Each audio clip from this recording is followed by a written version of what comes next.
मेरा बहुत खास ध्यान होता है लड़कियों पे जब मैं पढ़ा रहा होता हूँ, खास करके ऑफलाइन।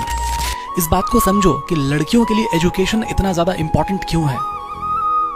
आप ज़्यादा नहीं, आप एक जनरेशन पीछे जाओ और अपने जो भी घर में अपनी लेडीज़ होंगी, आपकी मम्मी होगी, आपकी आंटी होंगी, जो भी होंगी, उनको एक बार आप देखो, आप एक बार ऑब्जर्व करो कि पिछली बार वो अपने घर के बाहर वो कब गई थी। पूरे साल भर में आप देखोगे ना तो किसी खास ओकेजन पे या फिर कभी शॉपिंग करने या फिर कहीं मामा घर चले गए, इसी टाइम में वो साल भर में गिन चुन करके 6-7 बार वो बाहर निकलती होंगी। जितना ज़्यादा आप अभी अपने इस उम्र में आप फ्रीडम एंजॉय कर पाते हो ना, कि जब मर्जी तब घर से बाहर निकल गए, जहाँ जाना वहाँ चले गए, घूमने चले गए, किसी से मिलने चले गए, कुछ काम हुआ तो आप भी कर लेते हो, इतना ज़्यादा फ्रीडम आपको शादी के बाद नहीं मिलेगा जब तक कि आप अपने आप को उस काबिल नहीं बनाओगे।